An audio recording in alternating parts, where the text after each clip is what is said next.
शीर्षक तन्हा रातें, एक अनकही कहानी। बहू और ससुर की। मेरा नाम प्रतिमा है। मेरी उम्र 28 साल है। 3 साल पहले मेरे पति का एक हादसे में देहांत हो गया था। उस समय मेरा बेटा सिर्फ 3 महीने का था। उसके बाद से घर में सिर्फ हम 3 लोग रह गए, मैं, मेरा बेटा और मेरे ससुर जी। ससुर जी बहुत सीधे साधे और शांत स्वभाव के इंसान हैं। अपने बेटे की मौत के बाद उन्होंने खुद को काम और जिम्मेदारियों में डाल दिया था।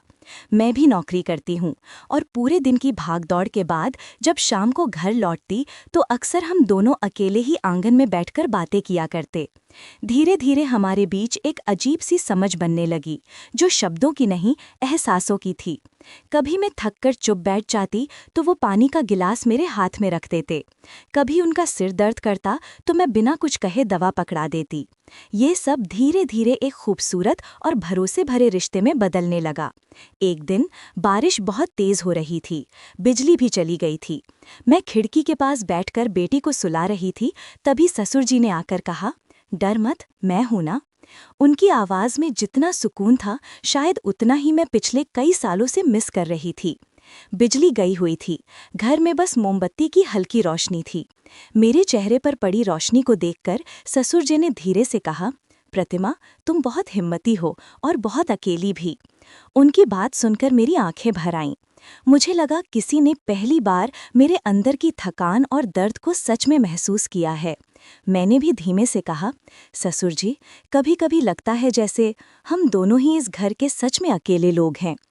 कुछ देर हम दोनों चुप बैठे रहे, लेकिन उस चुप्पी में एक अजीब सी गर्माहट थी। पहली बार महसूस हुआ कि किसी के साथ बैठकर भी अकेलापन महसूस नहीं हो रहा। उस रात हम बहुत देर तक बातें करते रहे, मेरे पति के बारे में, घर के बारे में और उस खालीपन के बारे में जो हम दोनों के जीवन में था। धीरे धीरे हमारी बातें मुस्कान में बदल गईं, मुस्कान एक नेह में और नेह एक खूबसूरत अपनापन। समय बीतता गया, घर का माहौल बदलने लगा। जब भी मैं ऑफिस से लौटती, वो मेरे लिए चाय बनाकर रखते। जब भी वो थकते, मैं उनके लिए खाना परोस देती। हम दोनों ने अपने अपने खालीपन को एक दूसरे की बातों, सुकून और भरोसे से भरना शुरू कर दिया। एक शाम बेटे को सुलाने के बाद मैं आंगन में आई तो देखा कि ससुर जी झूले पर बैठे आसमान को देख रहे थे।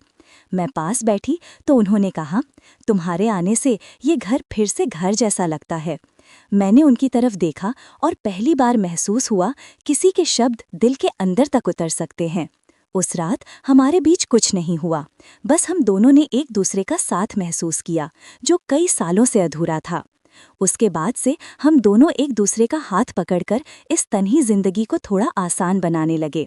कभी आंगन में बैठकर बातें, कभी हंसी मजाक, कभी बेटे के साथ खेलना और कभी एक दूसरे को समझना। हमने किसी रिश्ते का नाम नहीं दिया, बस 2 अकेले लोगों ने एक दूसरे के साथ जीना सीख लिया। और शायद यही रात की कहानियों का असली जादू है, जहाँ दर्द भी कहानी बन जाता है और तन्हाई भी सुकून में बदल जाती है।